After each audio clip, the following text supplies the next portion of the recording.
This is the time of year when we look back at the way we've been living our lives and resolve to practice better habits.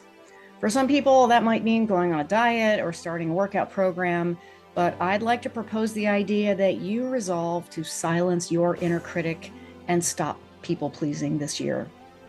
Have you ever caught yourself saying yes when you really wanted to say no? Why do we do this? Why do we take away from our own time and energy to give those resources to somebody else so that they can have what they want? Well, sometimes it's because our inner critic is telling us that we have to say yes. Otherwise, why would they ever like us or help us out in return? But that can actually sabotage your relationship with that person. Let me explain how. The best example that I can think of is when my boss or coworkers would ask me to fill in an extra shift at work. I'd usually say yes because I felt like I didn't have the right to say no. After all, if I didn't have kids or family plans, then I could do it even if I didn't want to. But I'd show up at work with an attitude because I felt cheated out of all the things that I would rather have been doing, even though I thought it would have been too selfish to say no.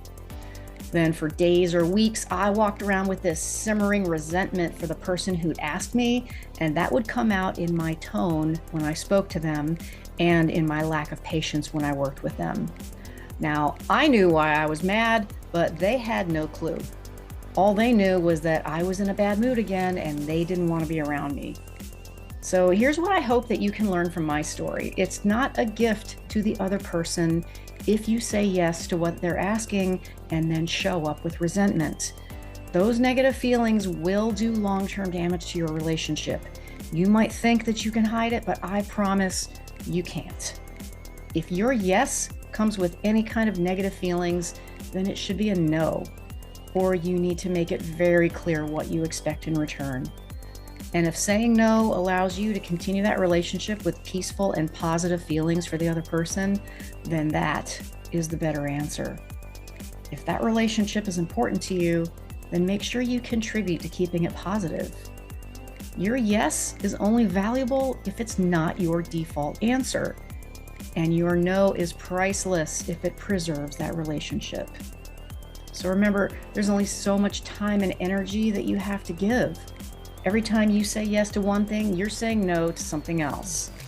If you can't give a wholehearted yes, you don't have to justify your reasons. I'm Natalie from No Limits Coaching, and I'd like to invite you to my next workshop coming up January 14th at 7 p.m. Eastern.